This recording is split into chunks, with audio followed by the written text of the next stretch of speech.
best skills I can teach you guys from I learned in my 20s and 30s. The main thing behind them is that if you implement these, you're going to be able to grow your business and at the same time generate leads and sell your offer, even if you're someone that don't want to be on camera. So the idea would be for you to develop the skills of learning and also decision making.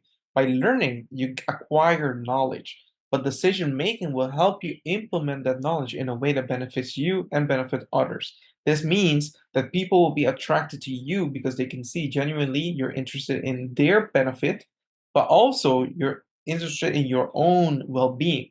So the idea would be is to learn the abilities that will allow you to become unstoppable by basically implementing things that will allow you to reach your goals faster.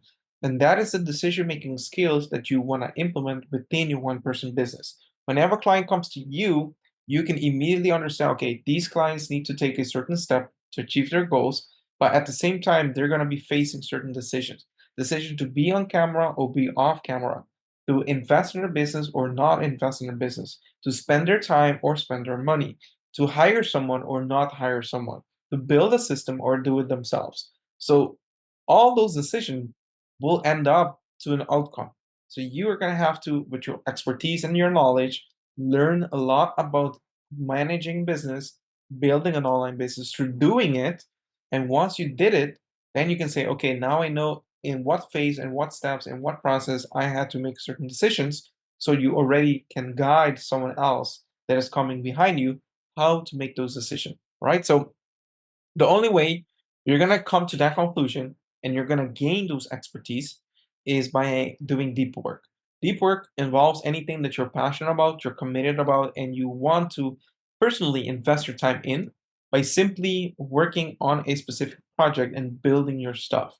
This will allow you to have emotional control because when you're in deep work, it also allows you to turn the phone off, to go to a secluded place, to be in private, not be distracted by stuff. And that will allow you to focus on improving whatever you're doing. An example will be people come to me and say, hey, Ronald, I want to buy a done for you business. I want to buy a done for you this, done for you that, done for you this, done for you that. And they spend 5, 10, 15,000, 20,000, some even spend $50,000 on purchasing a done for you service, of which once they receive the thing that they purchase, they have no clue what to do with it, how to manage it, or even what results it will give because they don't know how it functions. So it's like someone giving you a car, like a race car, like an F1 race car, and you are like, what do I do with this? Right? Because you cannot drive it on the road and you're like stuck with something like that. But a smart person that did do their research did try to acquire an F1 car, and then someone else gave them the car completely finished, ready to run.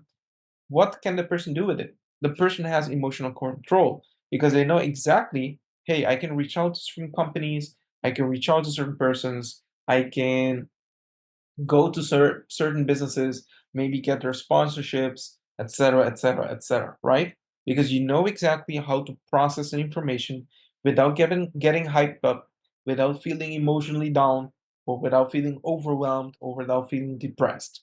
Because you're in control of your emotions. Because you did the deep work, you did the research, you understand what's going on. Okay? By doing that, you also get to learn how to pivot within the industry and showing love to yourself. Pivot within the industry, meaning you build something to eventually have to change from it. Meaning, let's say you build a course and suddenly you see within the industry, it's not selling, but there's a course similar to yours selling something else. What are you going to do? You're going to build a new course or you're going to modify your stuff and in order to include that is trending right now. So smart people will try to look for what is a shortcut I can implement in order to shift within the industry depending on what the demand is within the industry. Then it comes to also loving yourself, having respect for yourself to the point of, okay, is it something I want to sell? Is it something I want to still promote to other people? Is it something I can stand behind by people trusting me to deliver that end outcome?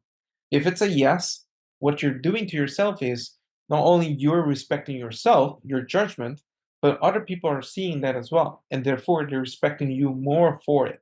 So that ideally, in a smart manner, when you pivot and you try to do something else that you normally did not do prior, you want to also do the things that you're practicing yourself. You're not only preaching, but you're also doing. This way, people can guarantee themselves, like, hey, I can trust that guy because not only he talks about it, but he's been doing it for quite a while. Okay. So the only way you'll be able to communicate that value, that essence, that principle that you have within your business and your life is by writing about it. Okay, that's one way, but also networking with people that support the same values as you do. For example, I'm not a person that's grinding 24/7. I don't support that lifestyle. So for me, promoting or pushing or giving praise to like Alice Hormozy, for example, would not be my thing. Why? Because I don't support his mentality, his corporate mind mentality of people need to be grinding 24/7, people need to be, working day and night and midnight and waking up, working immediately, not having breakfast or something. I'm like, that's dumb and stupid. Why? Because you're burning yourself out. What you want to is having a longevity within the business. So ideally, you want to write about things that you go through, like a journal, but you want to share that within your community. But also, you want to network with people that supports that, so that you can kind of like support or consolidate your theories or your experiences or your own results with other people's results, so that people can see that you're legit. You're not inventing the wheel, you're basically supporting the wheel by adding more to it and building upon it. All right. So once you finalize doing all of that, you come to the conclusion of having something that you can sell. Either it's your ideas, either it's your product, or it's your service through your skills. And this is where self automation comes into play. If you are a solopreneur trying to get leads, trying to sell your offer, trying to build a business, trying to monetize and following that you have, the main way you're able to do this by a sales automation flywheel.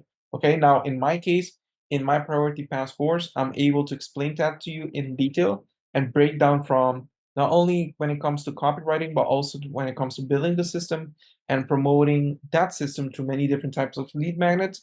So if you are interested, you can go ahead and comment Nomad below this video, or you can check out the bio, you can check out the link over there that gives you many more details into that. So I'll leave you with that. I appreciate you for watching this video and look forward to seeing you inside my newsletter community. Take care.